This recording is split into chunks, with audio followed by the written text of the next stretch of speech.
Makanya Allah meluruskan kepada kita, satu tentang harta, yang kedua tentang anak. Tolong digiring supaya menuju kepada Allah Subhanahu wa taala.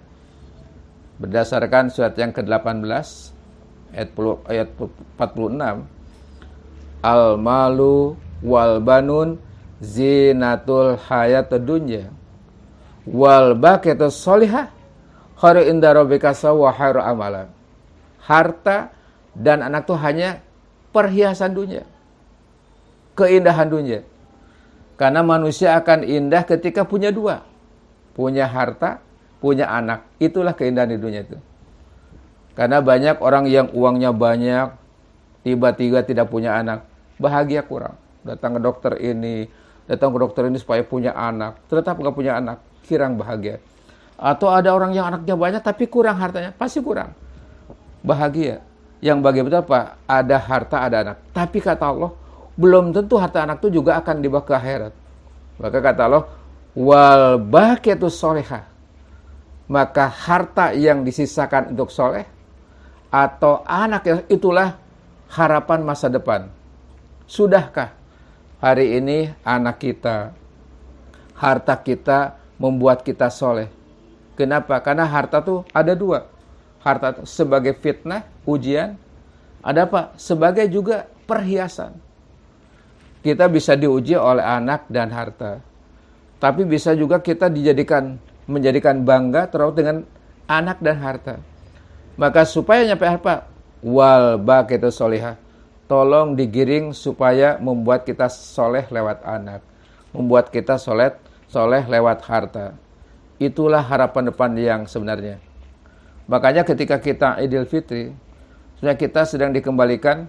Apakah ketika kembali menghadap Allah itu sudah seluruh fasilitas diberikan untuk Allah?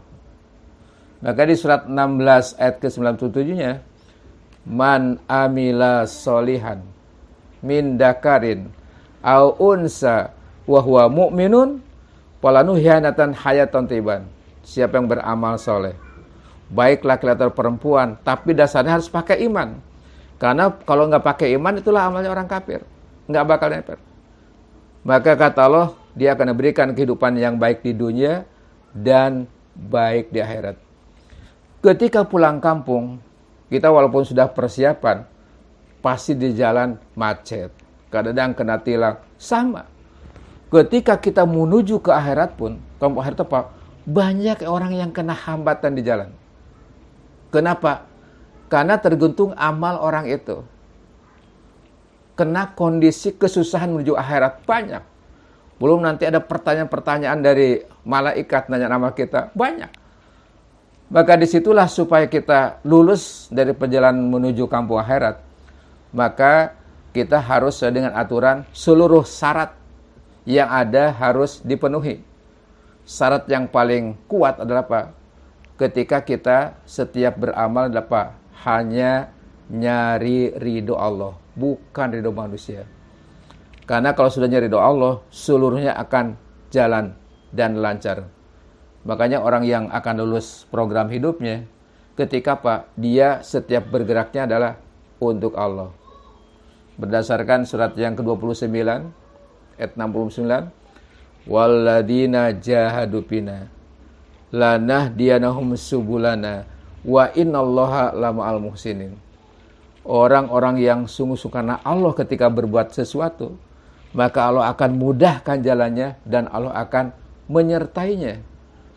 Ternyata siapapun yang sungguh-sungguh dalam beramal, pasti ketemu dengan amalnya. Tapi syarat amal supaya lulus apa? 3. 1, harus niatnya betul.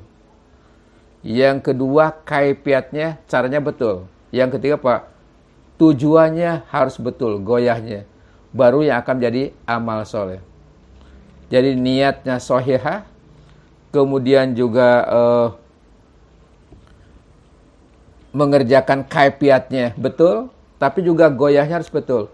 Itulah orang termasuk menjadikan sebuah amal soleh. Maka kalau syaratnya itu belum kuat, maka dia hanya beramal yang sifatnya apa? Kosong, Karena digambarkan di surat yang 25 Al-Furqan ayat 23, wa qadimna ila min amal fajalna haba'an mansura. Ketika disuruhkan amal seseorang, amalnya bagaikan debu yang berterbangan, hilang. Kenapa? Karena ternyata Pak, salah niat, salah kaifiat, salah goyah. Itu yang buatkan amal kita tidak sempurna. Makanya ada orang yang sebetulnya merasa sudah beramal, tapi mirip kayak punya celengan. Celengannya bolong di bawahnya, merasa sudah penuh amalnya, padahal berjatuhan. Nah, ada pengaruh pertama adalah karena ria, ingin dipuji. Kedua, karena sum'ah, bangga dalam hati. Kemudian juga ta'ajub, bangga pada diri. Karena banyak amal tuh yang sifatnya apa? Timbul akan tumbuh ria ketika apa? Bangkitnya dalam hati. Salah satu contoh, sholat tahajud.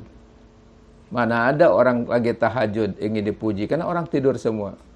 Kecuali kalau orang memang sifatnya ingin dipuji, dibangunin anak-anak, nah bangun nak, ada apa mbak? Mama mau tahajud, minta dipoto, tapi nggak bakal ada. Tapi ingat kata Imam Ghazali, begitu sudah kita beres tahajud, salam kanan, salam kiri, nanti hati akan bangkit. Kata hati, hebat ya saya. Orang lain pada tidur, saya tahajud. Maklum calon surga. Kita sedang kejebak. Kejebaknya apa namanya? Sum'ah. Hanya kedengar oleh telinga kita, tapi orang tidak tahu. Tapi sudah sum'ah itu. Ketika ada kotak amal lewat di masjid itu, ternyata apa? Orang cuma 5.000 masukin. Kita 50.000. Tapi supaya tidak kelihatan ria, ditutup pakai tangan. Masuk uang ke kotak amal, begitu sudah masuk, hati-hati dengan hati. Kenapa? Karena kata hati, hebat saya. Orang 5.000, saya 50.000, baru lagi uang itu. Ternyata itu hati kita sedang dipermain oleh setan. Makanya, sebetulnya ketika manusia masuk surga, bukan karena amal kita hakiki, tapi karena adalah rahmat Allah. Karena kasih sayang Allah. Kenapa? Karena ketika beramal tuh, ada unak-aniknya yang mengganggu, yang utak-atik supaya kita rusak beramal. Ada satu contoh yang menarik. Saking hebatnya setan merubah orang supaya amalnya rusak. Mungkin sahabat sekalian kenal gimana sahabat namanya Umi Maktum. Umi Maktum tuh orangnya buta. Jadi dia itu kalau ke masjid itu harus pakai tongkat. Maka datang kepada Nabi minta rukhsah. Rasulullah, bolehkah saya nggak pergi ke masjid? Kenapa? Saya tuh nggak ada yang nuntun. Akhirnya kata Nabi, ya kamu nggak apa-apa. Tapi baru pergi jauh dipanggil, Ta'al, ya Umi Maktum, coba ke sini. Ditanya oleh Nabi, hal tasma'u nida? Umi Maktum, kamu masih dengar adzan nggak? Masih dengar, Rasulullah. Maka kalau gitu, maka Anda pergi ke masjid walaupun harus merangkak, terjatuh-jatuh.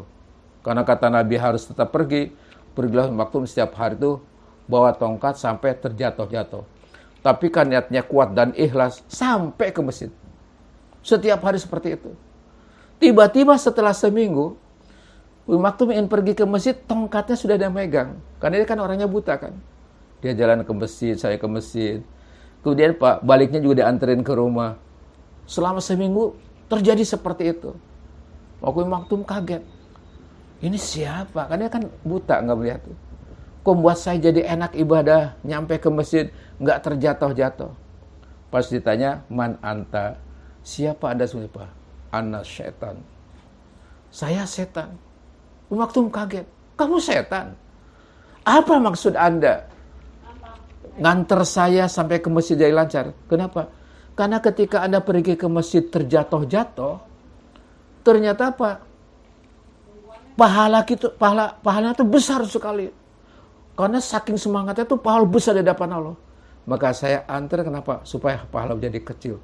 Itulah setan-setan seperti itu. Takut amal kita menjadi besar. Dengan dikutak-katik dalam hati supaya rusak. Makanya hati-hati kita dengan bisikan setan. Maka ketika kita Idul Fitri, kembali kepada bagaimana hati kita bersih. Dan bersihnya apa? Dari keyakinan, dari akidah, ibadah dari akhlak, jadi dari godaan setan. Maka itulah, ingat Allah itulah bagian dari benteng untuk supaya setan tidak berbisik pada amal kita. Mudah-mudahan Idul Fitri yang akan dilaksanakan di insya Allah hari termasuk yang diadakan hari Ahad besok, kita berjalan lancar. Doakan orang-orang Indonesia yang sedang diuji COVID supaya Pak sehat, berjalan dan selamat. Mudah-mudahan inilah bagian dari syiar yang Allah berikan kepada kita. Kenapa? Karena ini merupakan syiar dari Allah untuk kembalinya umat bertemu di tempat ibadah. Tapi ketika aturan protokolnya diatur, harus ada aturan dipraktekkan dengan sempurna, insya Allah selamat. Walaupun kita meninggal sedang Idul Fitri di lapangan Pak, insya Allah mati syahid. Itu saja. Assalamualaikum warahmatullahi wabarakatuh.